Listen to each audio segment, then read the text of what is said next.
Internacional presenta la palabra de Dios revelada proféticamente con fundamento apostólico a través de la doctora Emma de Sosa. Muy buenos días, mis amados. Estamos un domingo más en la intimidad de tu hogar, donde esperamos que tú disfrutes la palabra. La vez anterior hablábamos acerca de la unción de la mirra. Gracias a todos aquellos que me enviaron un mensajito por WhatsApp y me dijeron: yo anhelo la unción de la mirra, yo deseo la unción de la mirra. Yo quiero dejarte algo muy especial esta mañana en relación a la unción de la mirra. Fíjate, la unción de la mirra te limpia, te purifica, te prepara para ir delante del rey y que él te extienda el cetro. Y cuando él te extiende el cetro, es que tú puedes reinar y gobernar, tener una autoridad de gobierno, aún para quebrantar designios de muerte, decretos de muerte de parte del enemigo. Eso fue lo que hizo la reina Esther, o Hadasa, que luego la llamaron Esther entre los persas. Pudo quebrar el designio de muerte para los israelitas porque ella fue encontrada agradable a los ojos del rey. Tú como iglesia debes de acudir al llamado del rey y permitir que él te extienda el cetro, tomar autoridad y apropiarte de la unción de la vida para quebrantar los designios de muerte en contra de tu casa, tu familia, en contra de tu barrio, de tu vecindario, de tu departamento y de tu país, en el nombre de Jesús. Y recuerda que seguimos declarando la vida para Honduras, seguimos declarando que el COVID o el coronavirus 19 disminuye en potencia, disminuye en virulencia, disminuye en el nombre de Jesús, y Honduras será un territorio libre de COVID. En el nombre de Jesús sea hecho. Bien, espero que ya estés muy listo, muy lista para caminar conmigo por las Escrituras y saborear la palabra de este día. Vamos a seguir hablando acerca de unciones, y en esta ocasión yo voy a hablar acerca de la doble unción. Ya van a entender por qué le llamo la doble unción o las dos unciones, pero creo que es más apropiado decir la doble unción. Comenzamos desde el inicio de la creación del hombre, y quiero decir que Dios creó al hombre, varón y mujer, con una doble función: la función de sacerdote y la función de rey. La función de sacerdote era para ministrar a Dios, y la función de rey era para gobernar y sojuzgar la tierra. El hombre creado por Dios a su imagen y semejanza lamentablemente se rebeló o desobedeció a Dios, desobedeció la instrucción de Dios. Dios le había dicho que podía comer de todos los árboles del huerto, excepto del árbol del conocimiento de la ciencia del bien y del mal. Pero el hombre eligió escuchar la voz de su mujer antes de escuchar la voz de Dios, obedecerle a ella antes que a Dios. Y la mujer eligió obedecerle a la serpiente antes que a su marido y antes que a Dios. Cuando eso ocurrió en el huerto de Edén, el ser humano perdió la comunión con su Creador y dejó el sacerdocio, es decir, ya no podía ministrar a Dios, ya no podía tener comunión íntima con Dios, y por ende ese hombre, varón y mujer, perdió el gobierno. No podían gobernar porque estaban destituidos de la gloria de Dios, ya no tenían la unción de Dios en ellos, la gloria de Dios se había apartado de ellos y ya no podían gobernar la tierra, se había perdido el gobierno. Entonces Dios determinó recuperar sus sacerdotes y reyes en la tierra, porque Dios tenía en su mente tener sacerdotes y reyes en la tierra, un hombre que fuera sacerdote y rey en la tierra. Así que Dios determina que lo va a recuperar de una o de otra manera. Y vamos a irnos ahora a la vida de Abraham. Hemos hablado muchas veces acerca de Abraham, la importancia que Abraham tiene para los hijos de Dios, las promesas del pacto que se cumplieron a través de Jesucristo. Bueno, Abraham fue el primer hebreo y en Abraham, Dios prometió bendecir a las naciones. Él regresó de la batalla de los reyes habiendo recuperado el botín y también a Lot, que había sido apresado en Sodoma, lo habían llevado cautivo a Sodoma. Y Abraham tuvo un encuentro con Melquisedec. Esto también ya lo hemos mencionado, pero lo quiero remarcar. Y ese encuentro que tuvo con Melquisedec lo transformó a Abraham, transformó su genética espiritual. Y la promesa, dije, hecha por Dios a Abraham, se cumple en Cristo. Esto es muy importante dentro de la enseñanza que hoy estamos realizando. Ahora, ¿por qué es que es tan importante el encuentro de Abraham y Melquisedec? Acompáñame, por favor, al libro de Génesis en el capítulo 14, verso 18. Fíjese. Entonces Melquisedec, rey de Salem y sacerdote del Dios Altísimo, fíjese que ahí yo se lo realcé en rojo y quiero que repita conmigo, rey de Salem y sacerdote del Dios Altísimo. ¿Qué es lo que quiero realzar aquí? Que Melquisedec, que era un personaje espiritual, que entendemos que era Cristo, era rey y era sacerdote. ¿Qué fue lo que dijimos que se perdió en el huerto o que el hombre perdió en el huerto? La unción de sacerdote y la unción de rey. Pero este Melquisedec tenía esa doble unción. Era rey de Salem y sacerdote del Dios Altísimo. Sacó pan y vino y le bendijo diciendo: bendito sea Abraham del Dios Altísimo, creador de los cielos y de la tierra, y bendito sea el Dios Altísimo que entregó tus enemigos en tu mano.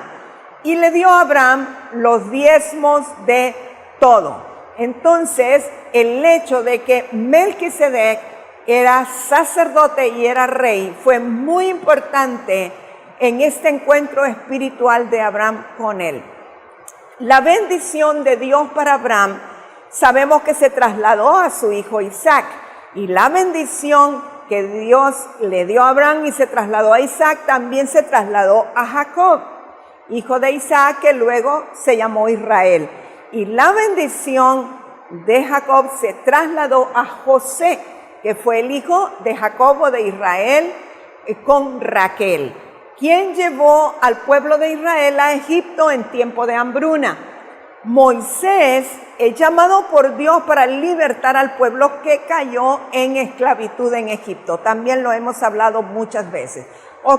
Moisés liberta al pueblo de Israel, los saca de Egipto, van por el desierto y allí Dios le da una visión a Moisés, el profeta al cual Dios le hablaba cara a cara, y le dice que levante un tabernáculo, le da el diseño, le da las medidas, le da los colores, le dice los materiales que debe de tener ese tabernáculo, porque allí Dios va a venir para encontrarse con ellos, encontrarse con el hombre.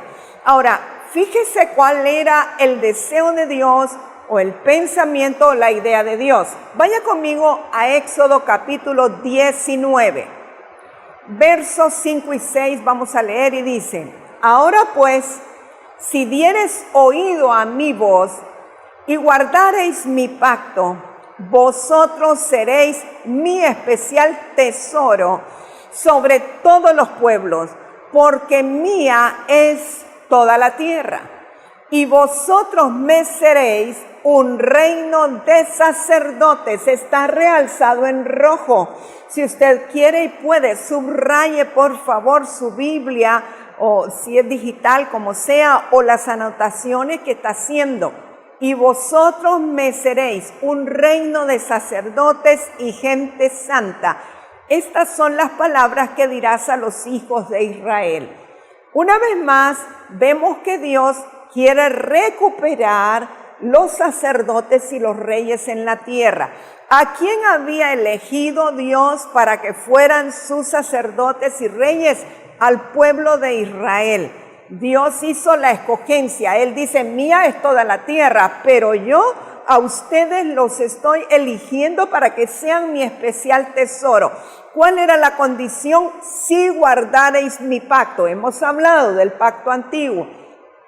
Hemos dicho que ellos no pudieron cumplirlo, pero el anhelo de Dios era que Israel pudiera cumplir y guardar el pacto para que se convirtieran en su especial tesoro y se convirtieran en un reino de sacerdotes. Fíjese, antes el hombre era sacerdote y era rey, pero ahora Dios está hablando de todo un reino de sacerdotes, está hablando de toda una nación, de todo un pueblo.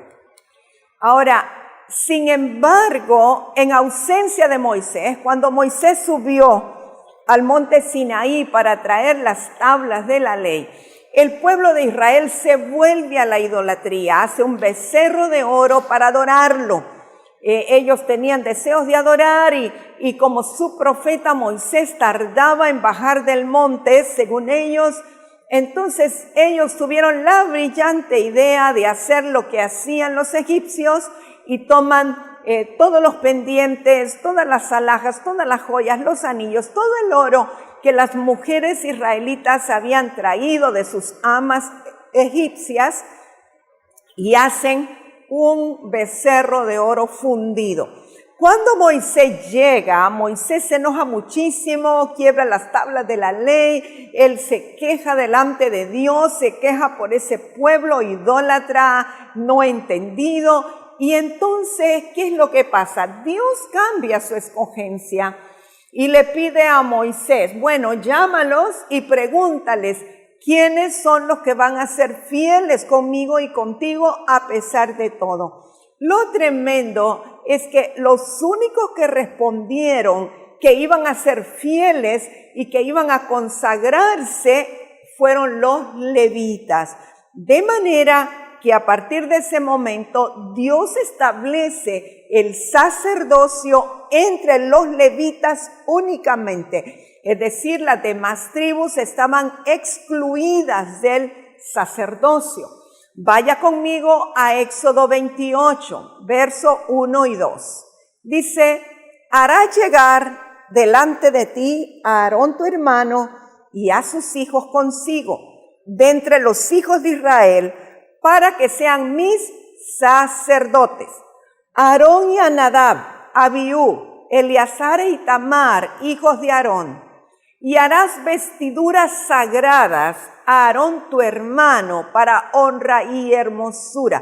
Esto le está diciendo Dios a Moisés. Aarón era hermano de Moisés. Aquí vemos cómo se instituye el sacerdocio. Le pongo aquí una figura, un dibujo de cómo eran las vestiduras del sumo sacerdote, ya que Dios dijo que le haría vestiduras especiales. Recuerde que en la enseñanza pasada y en la anterior dijimos que el sacerdote, el sumo sacerdote, era ungido con el aceite de la santa unción. Todas sus vestiduras eran ungidas con el aceite de la santa unción. Fíjese aquí donde está el efod. Puede ver una flecha que dice el efod, era un efod de lino. Cuando la Escritura habla de personajes en la Biblia, en el Antiguo Pacto, que tenían un efod de lino, se refiere a este efod. Bien, a partir de este momento en que se instituyó el sacerdocio, se separó el oficio y la unción del sacerdote de la unción y el oficio del rey. Esto es muy importante porque el deseo de Dios desde el principio es que en una sola persona, Adán, estuviera el sacerdote y el rey, que hiciera ambas funciones con una unción doble o dual. Sin embargo, por causa de la desobediencia y la idolatría de los hijos de Israel, en primer lugar de la desobediencia de Adán, claro, Pero ahora de los hijos de Israel, en este momento se separan los oficios. Y entonces Dios dice, solo los levitas pueden ser sacerdotes. Y vemos posteriormente que los reyes venían casi siempre de la tribu de Judá. Pero algo muy importante que quiero remarcar en esta enseñanza es que, con excepción de David, no hubo alguien en el antiguo pacto que tuviera la doble unción o la doble función.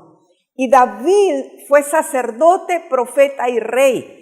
¿Por qué? Porque David es sombra y figura de nuestro Señor Jesucristo. El Señor Jesucristo es del linaje de David. O sea, es una proyección espiritual y profética de David, aunque entendemos que Cristo fue antes de David. Bien, quiero hablarle un poquito del profeta Samuel. Samuel vino a ser como un parteaguas. Veamos, entre la aparición del sacerdote y rey Melquisedec, que solamente vemos que se le aparece a Abraham y luego no lo volvemos a ver, sino hasta que se habla de que Cristo es del sacerdocio de Melquisedec. Pero entre la aparición de Melquisedec y el ministerio del juez y profeta Samuel hubo 1000 años. Ahora, entre Melquisedec y Samuel no hubo rey, solo hubo jueces. Samuel gobernó a Israel, pero como juez, porque hubo un tiempo en que Israel seguía buscando a sus ídolos, se iba en pos de los Baales, y entonces Dios tuvo que establecer jueces. Ahora, entre el ministerio de Samuel y la venida de nuestro Señor Jesucristo, hubo otros 1000 años. Samuel fue el último juez, pero fue el primer profeta de Israel. Mire, ¿qué era un juez en la Biblia? Un juez bíblico, juez significaba gobernador, está descrito en la Biblia hebrea y principalmente usted lo puede encontrar en el libro de los jueces, que era una persona que desempeñaba funciones como gobernador, como líder militar en tiempos de crisis. Ahora, el juez presidía las Bet Din, eran las audiencias, para administrar justicia en el periodo anterior a la creación de la monarquía. Es decir, antes de que hubiera reyes en Israel, eran los jueces los que presidían las audiencias y los que administraban la justicia. Ahora, los líderes militares, civiles y espirituales inspirados por Dios, era para, en ocasiones inspirados por Dios, ¿verdad? Digamos que casi siempre, era para liberar a tribus israelitas de la amenaza de las poblaciones vecinas, o muchas veces los jueces también llevaban al pueblo a la guerra. Veamos entonces a Samuel como juez. Le dije que Samuel fue el último juez de Israel, pero el primer profeta. Vaya conmigo a Primera de Samuel en el capítulo 7. Vamos a leer versos 3 al 5. Dice, habló Samuel a toda la casa de Israel diciendo, si de todo vuestro corazón os volvéis a Jehová, quitad los dioses ajenos y Astarot de entre vosotros y preparad vuestro corazón a Jehová y solo a él servid, y os librará de la mano de los filisteos. Entonces los hijos de Israel quitaron a los Baales y a Astarot y sirvieron solo a Jehová. Y Samuel dijo, reunid a todo Israel en Mizpa y yo oraré por vosotros a Jehová. Aquí podemos ver que la función de Samuel era lograr que el pueblo acatara la palabra de Dios, obedeciera la palabra de Dios, que se alejaran de los ídolos, que buscaran al Señor de todo corazón, y entonces Samuel iba a interceder por ellos delante de Dios. Ahora, siga en Samuel, siempre Primera de Samuel, capítulo 8. Vamos a leer verso 1 al 5 para que vea qué fue lo que ocurrió con Samuel como juez. Dice, aconteció que habiendo Samuel envejecido, puso a sus hijos por jueces sobre Israel. Y el nombre de su hijo primogénito fue Joel, y el nombre del segundo Abías, y eran jueces en Beersheba. Pero no anduvieron los hijos por los caminos de su padre, antes se volvieron tras la avaricia, dejándose sobornar y pervirtiendo el derecho. Entonces todos los ancianos de Israel se juntaron y vinieron a Ramá para ver a Samuel. Y le dijeron: he aquí, tú has envejecido y tus hijos no andan en tus caminos. Por tanto, constitúyenos ahora un rey que nos juzgue, como tienen todas las naciones. Nosotros hemos dicho muchas veces que Dios quería gobernar a través de jueces y profetas, pero que el pueblo insistió en que le pusieran un rey. Pero aquí nosotros vimos cuál fue la razón por la cual el pueblo insistía en tener un rey. Ellos no querían ser gobernados o juzgados por personas perversas como eran los hijos de Samuel, que no andaban en el camino de Jehová como sí lo hizo Samuel. Entonces vemos, siga en 1 Samuel 9, por favor. Vamos a leer verso 15. Aquí ya vamos a hablar acerca del primer rey de Israel. Dice: y un día antes que Saúl viniese, Jehová había revelado al oído de Samuel diciendo: mañana a esta misma hora yo enviaré a ti un varón de la tierra de Benjamín, al cual ungirás por príncipe sobre mi pueblo Israel, y salvará a mi pueblo de mano de los filisteos, porque yo he mirado a mi pueblo por cuanto su clamor ha llegado hasta mí. Y luego que Samuel vio a Saúl, Jehová le dijo: he aquí, este es el varón del cual te hablé. Este gobernará a mi pueblo. Fíjese en algo, por favor. Saúl sí fue elegido por Dios. Claro que no era la primera elección de Dios tener un rey en ese momento, porque Dios ya tenía en su mente y en su corazón nombrar a David. Pero hubo la emergencia o la urgencia por cuanto los sucesores de Samuel no estaban haciendo la labor correcta delante de Dios y del pueblo. Y el pueblo exigió, pero aquí dice que Dios escuchó el clamor del pueblo porque tenían malos jueces. Entonces Dios eligió a Saúl, hijo de Cis, para que fuera rey sobre Israel. Él fue el primer rey. ¿Qué es la unción del rey? Mire, la unción del rey es una unción de gobierno para dirigir, para adiestrar, para legislar. Así como los sacerdotes eran ungidos con el aceite de la santa unción, los reyes eran ungidos con aceite también para nombrarlos o nominarlos para que comenzaran a ejercer su función regia o real o de gobierno. Y nosotros vemos a través de las escrituras que Samuel ungió a Saúl con una redoma de aceite, Samuel ungió a David con un cuerno de aceite, el sacerdote Sadoc ungió al rey Salomón, el profeta Elías ungió a Hazael por rey de Siria, Eliseo, el profeta Eliseo mandó a un profeta hijo suyo o de los hijos de los profetas a ungir a Jehú como rey, y el sacerdote Joiada ungió al rey Joás. O sea, vemos que sacerdotes también ungían reyes o profetas también ungían reyes, ¿cierto? Ahora, aquí le pongo yo una imagen de lo que es una redoma. Esa redoma para cargar el aceite, ve que tiene un cañamito, normalmente se lo colgaban al cuello. A veces era un poco complicado sacar el aceite de la redoma porque el cuello era muy estrecho. En cambio, el cuerpo de la redoma es más amplio, más grande. Y lo otro es que por ser de alfarería, por ser de barro, se quebraba fácilmente, era muy frágil. Y esta otra figura es del cuerno del aceite, o sea, es un cuerno como un shofar pequeño, cuerno de carnero, está tapado por un extremo y por el otro tiene un tapón.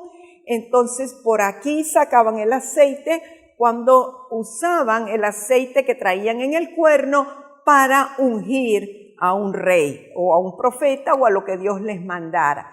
Ok, Recuerde que el énfasis que he puesto es que Dios separó las dos unciones, es decir, el sacerdote tenía que dedicarse exclusivamente a sus funciones sacerdotales y la unción que él recibía era para funcionar como sacerdote.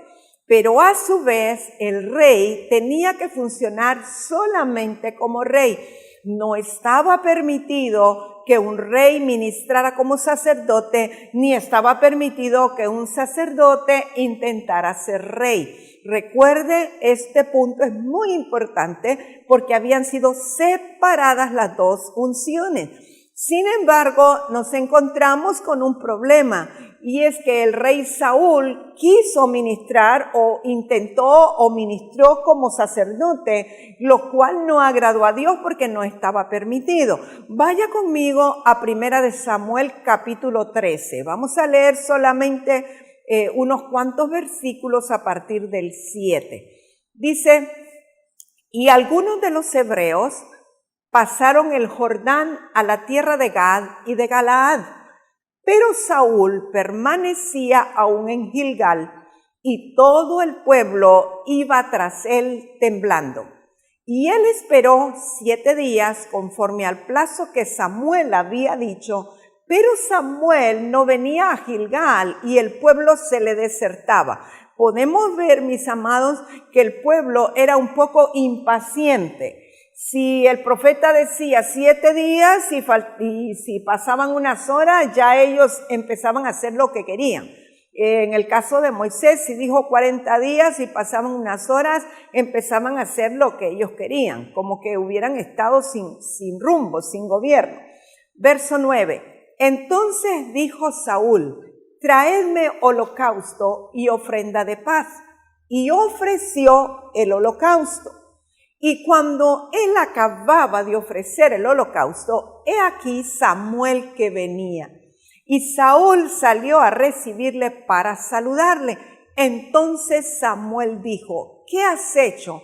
Y Saúl respondió, porque vi que el pueblo se me desertaba y que tú no venías dentro del plazo señalado y que los filisteos estaban reunidos en Micmas. Me dije, ahora descenderán los filisteos contra mí a Gilgal y yo no he implorado el favor de Jehová. Me esforcé pues y ofrecí holocausto. O sea, según él se estaba esforzando, según él estaba haciendo algo bueno, según él eso iba a agradar a Dios, pero no era así porque él no estaba autorizado para ofrecer holocausto. Siga en 1 Samuel 13:13. Entonces Samuel dijo a Saúl, locamente has hecho, no guardaste el mandamiento de Jehová tu Dios que él te había ordenado, pues ahora Jehová hubiera confirmado tu reino sobre Israel para siempre. O sea, ¿qué es lo que le está diciendo Samuel a Saúl? Vas a ser cortado.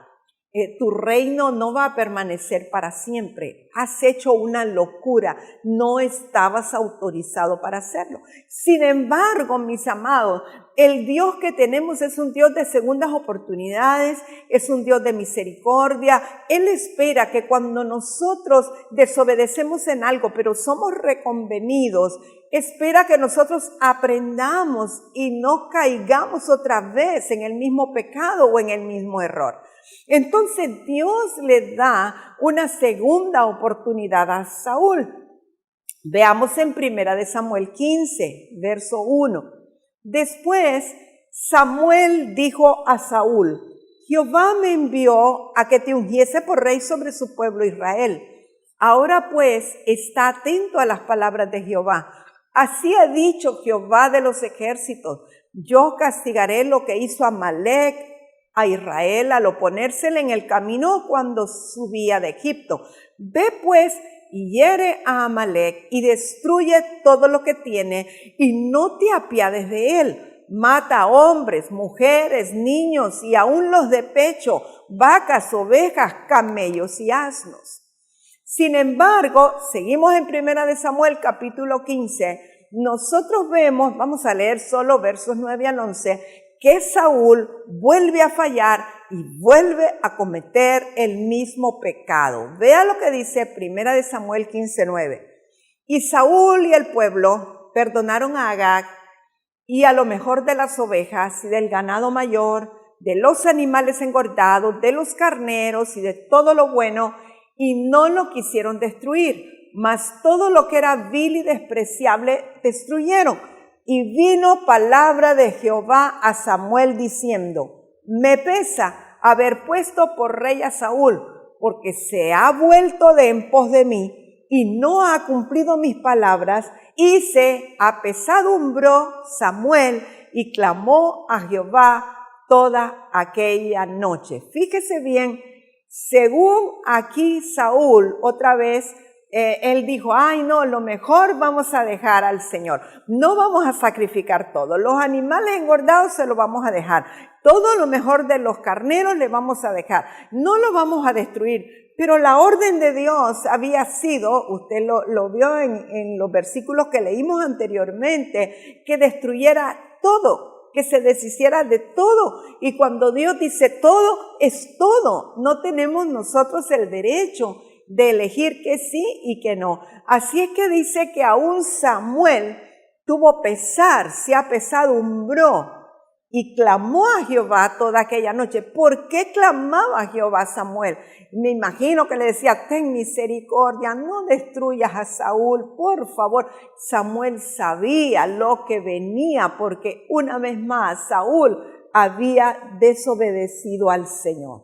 Vamos a ver otras situaciones, otras instancias en las cuales reyes ministraron o intentaron ministrar como sacerdote. Fíjese, esto es algo muy serio delante del Señor, lo era en el antiguo pacto y entiendo que hoy día también lo es.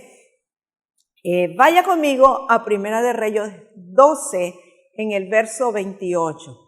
Vamos a ver ahorita acerca del rey Jeroboam.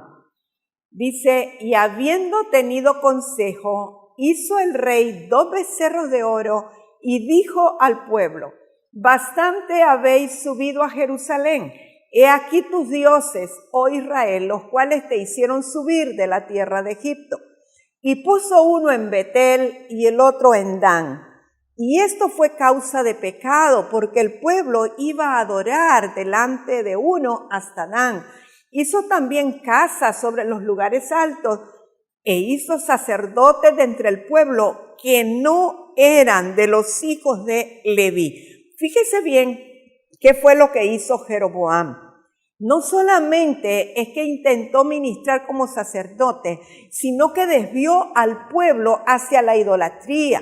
Dice que hizo becerros de oro, hizo 2, de hecho, uno lo puso en un monte y otro en otro, uno en Dan y otro en Betel. Y él instaba a que el pueblo fuera a adorar y les decía que esos eran los dioses que los habían hecho salir de la tierra de Egipto. No solo eso, sino que él replicaba el sacerdocio y nombraba sacerdotes que no eran levitas, cuando la orden de Dios era que tenían que ser levitas. Seguimos en el verso 32. Entonces instituyó Jeroboam fiesta solemne en el mes octavo, a los 15 días del mes, conforme a la fiesta solemne que se celebraba en Judá, y sacrificó sobre un altar. Así hizo en Betel, ofreciendo sacrificios a los becerros que había hecho. Ordenó también en Betel sacerdotes para los lugares altos que él había fabricado. Sacrificó pues sobre el altar que él había hecho en Betel a los 15 días del mes octavo, el mes que él había inventado de su propio corazón, e hizo fiesta a los hijos de Israel y subió al altar para quemar incienso. Mire qué cosa más tremenda la que hizo Jeroboam. Ofrecía sacrificios en el altar de los becerros, inventó fiestas, estableció fiestas como a él le dio la gana, sin cumplir las fiestas solemnes de Jehová, y a los hijos de Israel, otros que no eran levitas, los puso como sacerdotes y los subía para que quemaran incienso. Era algo totalmente aberrado. Sin embargo, vino un profeta de parte de Dios para confrontar al rey Jeroboam por lo que él estaba haciendo.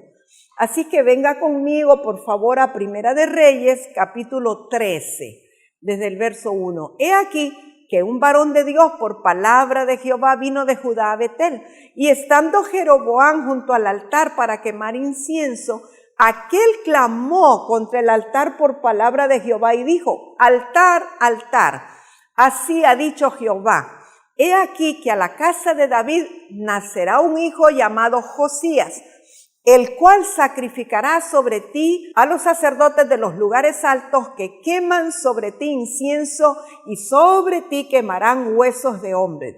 Y aquel mismo día dio una señal diciendo: esta es la señal de que Jehová ha hablado.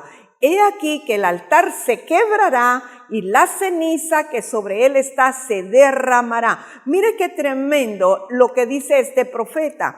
Y lo más tremendo es que el cumplimiento de la palabra fue inmediato. Si usted sigue en el verso 4, dice: cuando el rey Jeroboam oyó la palabra del varón de Dios que había clamado contra el altar de Betel, extendiendo su mano desde el altar, dijo: prendedle. Mas la mano que había extendido contra él se le secó y no la pudo enderezar. Y el altar se rompió y se derramó la ceniza del altar conforme a la señal que el varón de Dios había dado por palabra de Jehová. Entonces, respondiendo el rey, dijo al varón de Dios: te pido que ruegues ante la presencia de Jehová tu Dios y ores por mí, para que mi mano me sea restaurada. Y el varón de Dios oró a Jehová, y la mano del rey se le restauró y quedó como era antes. ¡Qué tremendo! Que el cumplimiento fue inmediato. Ahí mismo le quedó su mano seca, pero al clamar a Dios, el profeta le fue restaurada la mano. Esto solamente para que nosotros veamos y entendamos cuán serio era delante de Dios que un rey pretendiera ejercer el oficio sagrado de los sacerdotes que eran apartados con el aceite de la santa unción. Y vamos a ver un último caso de un rey, en este caso el rey Uzías, ¿verdad?, que pasó algo similar. Vaya a Segunda de Crónicas, capítulo 26, no se me canse de leer la Biblia, por favor, leemos del verso 1. Entonces todo el pueblo de Judá tomó a Uzías, el cual tenía 16 años de edad, y lo pusieron por rey en lugar de Amasías su padre. Uzías edificó a Elot y la restituyó a Judá después que el rey Amasías durmió con sus padres. De 16 años era Uzías cuando comenzó a reinar, y 52 años reinó en Jerusalén. El nombre de su madre fue Jecolías de Jerusalén. Fíjese. Aquí tenemos al rey Uzías, tenía 16 años, ahí describimos cómo es que él fue puesto como rey y qué edad tenía. Pero ahora vamos a ver a Uzías ministrando como sacerdote. Segunda de Crónicas 26, verso 16.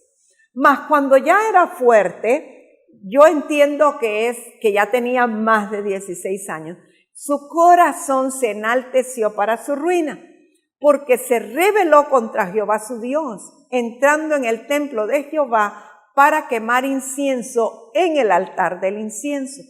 Y entró tras él el sacerdote Azarías, y con él 80 sacerdotes de Jehová, varones valientes.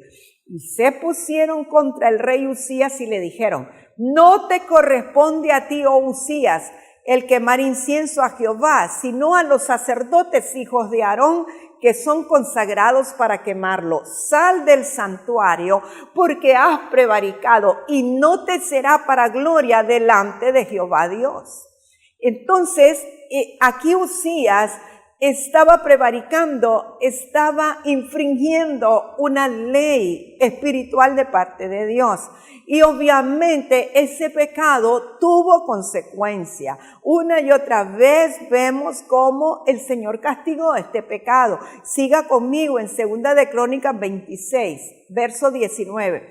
Entonces Uzías teniendo en la mano un incensario para ofrecer incienso, se llenó de ira, y en su ira contra los sacerdotes, la lepra le brotó en la frente delante de los sacerdotes en la casa de Jehová, junto al altar del incienso. Y le miró el sumo sacerdote Azarías y todos los sacerdotes, y he aquí la lepra estaba en su frente, y le hicieron salir apresuradamente de aquel lugar, y él también se dio prisa a salir, porque Jehová lo había herido. Miren, mis amados, la lepra era lo peor que le podía ocurrir a una persona en ese tiempo, no digamos a un rey, y enfrente del altar del incienso. ¡Qué tremendo! O sea, el juicio del Señor cayó allí directamente. ¿Sabe que Uzías, como rey, fue leproso hasta el día de su muerte? Él no fue limpio de esa lepra. Ahora, sin embargo, como le dije anteriormente, David era una excepción. Él, aunque era rey, también se le permitió ministrar como sacerdote. Era un caso excepcional, era un caso especial, porque él tipificaba a nuestro Señor Jesucristo. Veamos en 2 de Samuel, capítulo 6, verso 12. Dice, fue dado aviso al rey David diciendo, Jehová ha bendecido la casa de Obed-edom y todo lo que tiene a causa del arca de Dios. Entonces David fue y llevó con alegría el arca de Dios de casa de Obed-edom a la ciudad de David. Y cuando los que llevaban el arca de Dios habían andado 6 pasos, él sacrificó un buey y un carnero engordado. Y David danzaba con toda su fuerza delante de Jehová, y estaba David vestido con un efod de lino. Le realcé efod de lino porque hace un rato, cuando le presenté el dibujo de las vestiduras sacerdotales, le mostré cuál era el efod de lino que tipificaba la vestimenta del sumo sacerdote. Y aquí David estaba ofreciendo sacrificios, ofrecía holocausto, un buey, un carnero engordado. Él estaba ministrando como sacerdote, pero esto era aceptado de parte del Señor. A David no le fue contado por pecado. ¿Por qué? Porque él era sombra y figura de nuestro Señor Jesucristo. Vayamos entonces con Jesucristo.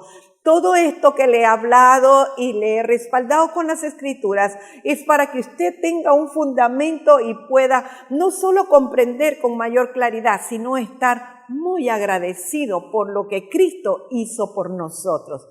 Dice el Señor Jesucristo, mis amados, es nuestro sumo sacerdote y es del orden de Melquisedec. Recuerda, no le voy a dar todas las citas bíblicas, pero en la carta a los Hebreos usted puede encontrar que Cristo es sumo sacerdote del orden de Melquisedec, es decir, Cristo no era de Leví, no era de la tribu de Leví, no era un sacerdote arónico, era un sacerdote del orden de Melquisedec. Pero Cristo también, nuestro Rey de Reyes. Acuérdese que Melquisedec era sacerdote del Dios Altísimo y Rey de Salem.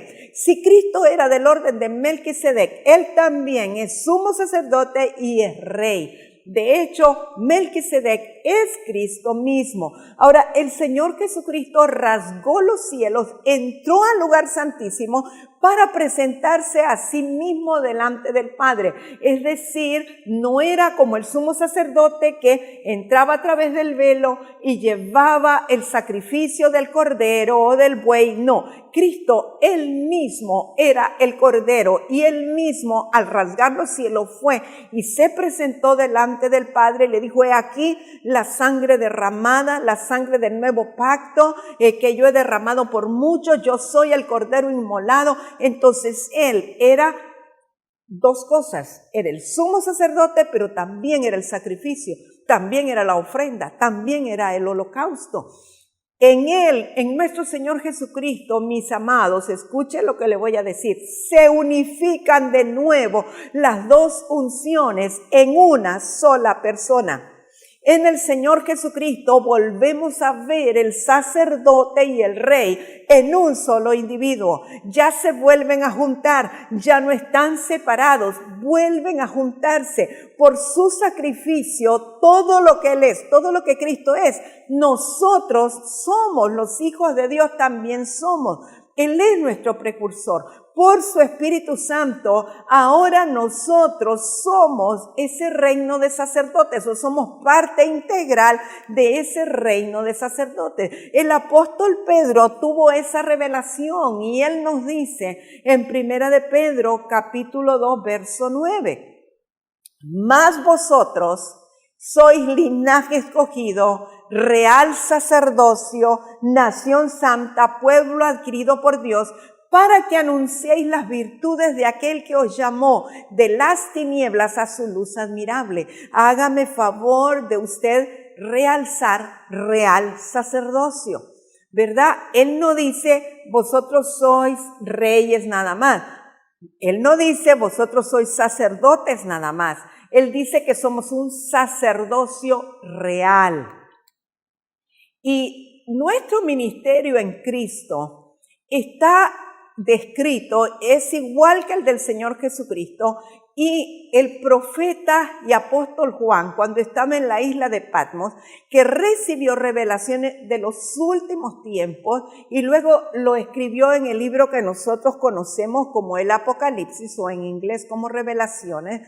Nosotros vemos, recuerde que es de los últimos tiempos, pero lo que aquí está escrito lo habla como si fue en tiempo pasado, porque está hablando de lo que Cristo ya hizo por nosotros y con nosotros. Entonces, para confirmar lo que acabamos de decir, vaya conmigo a Apocalipsis 1:6. Vamos a leer 2 versos de Apocalipsis, 1:6 y luego 5:10. Apocalipsis 1:6 dice, y nos hizo reyes y sacerdotes para Dios su Padre. A Él sea gloria e imperio por los siglos de los siglos. Amén. Fíjese que aquí dice reyes y sacerdotes, pero para algunos podría ser confuso porque hay quienes dicen, es que hizo a unos reyes y a otros sacerdotes, pero no es así. Vamos a leer Apocalipsis 5:10 y después vamos a ver ambas escrituras en otra versión donde lo vamos a entender más claramente. Esta sigue siendo Reina Valera 1960.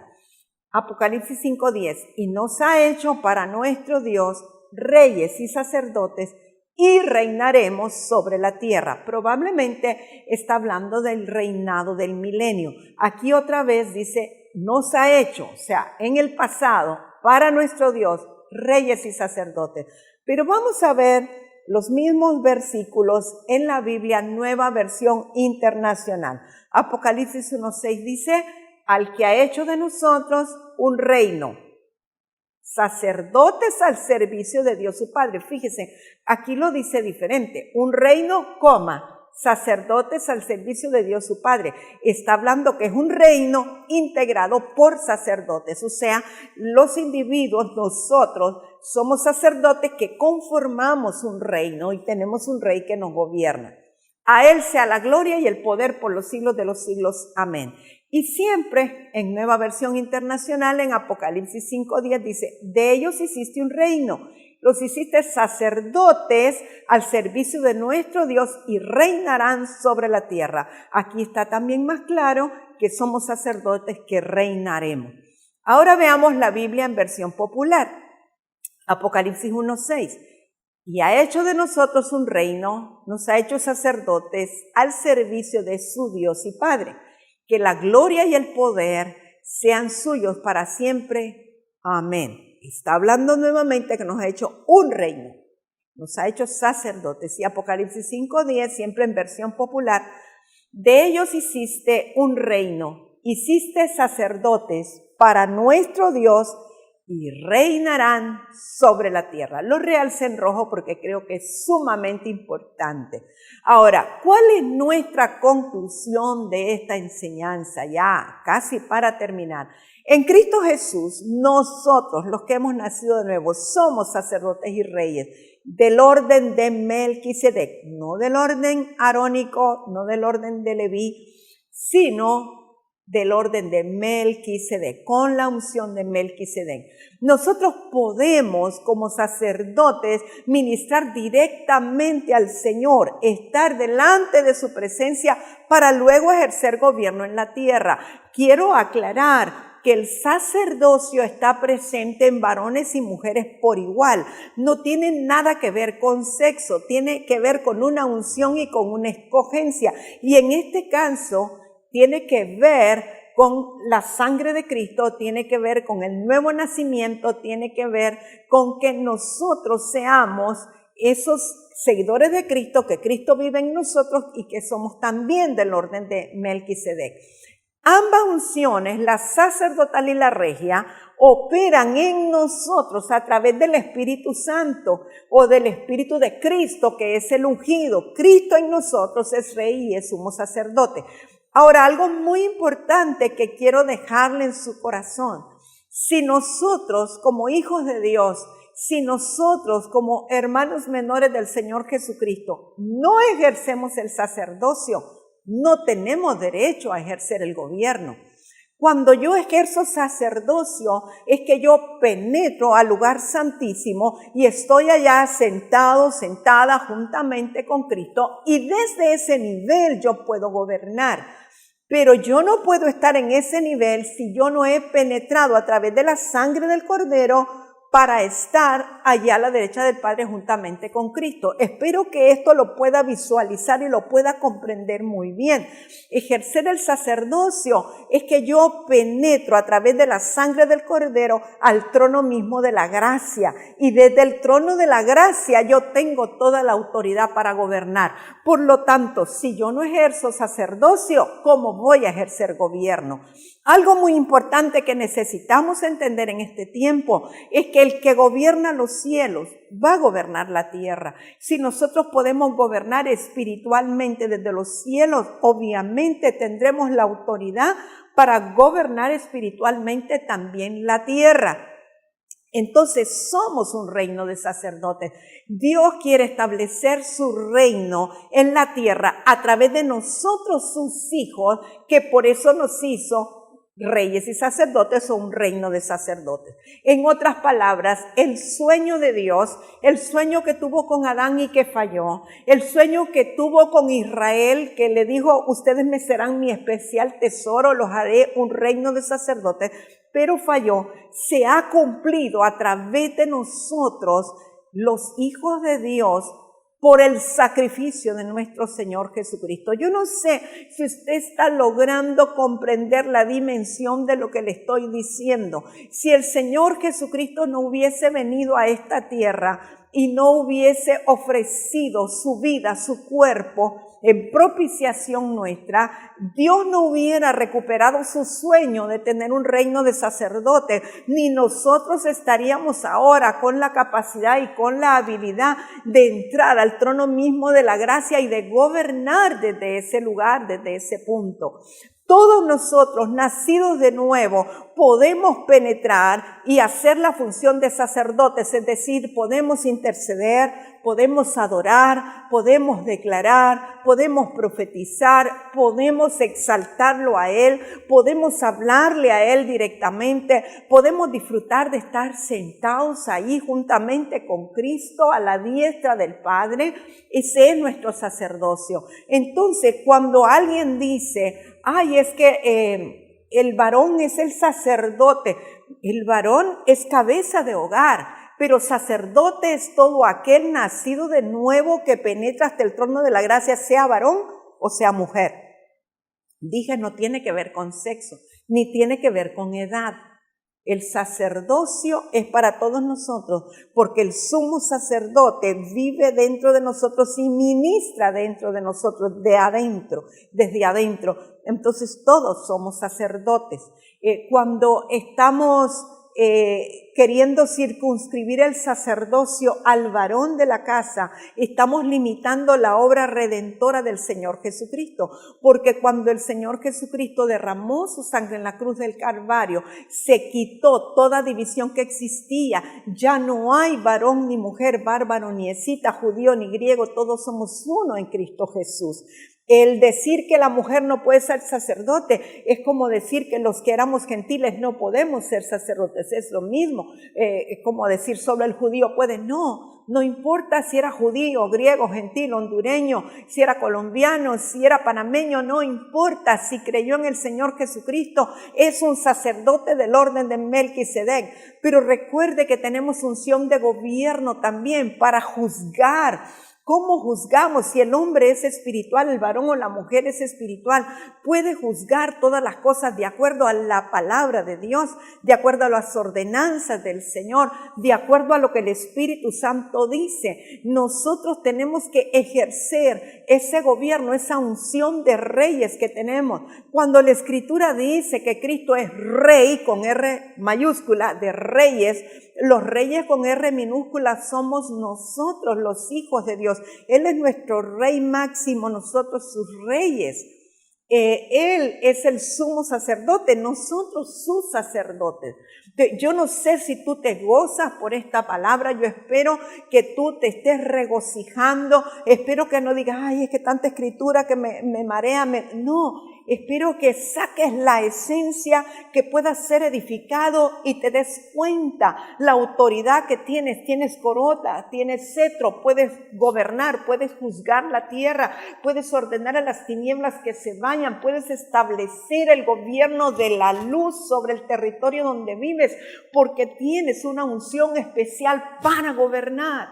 Yo quiero declarar sobre ti que ahora viene una revelación clara, contundente, acerca de tu sacerdocio y acerca de tu reinado. En el nombre poderoso de Jesús, declaro que por la unción del Espíritu Santo que está dentro de ti, te he revelado el nivel de autoridad que tienes, te he revelado todo aquello que Cristo te entregó, que puedas entender que ya no estás separado. No pienses que aquellos son para gobernar, solo ellos pueden gobernar. Es que ellos son los que predican, son los que pueden. No. Tampoco decir, es que los que ministran en el altar está aquí, todos somos ministros del altar.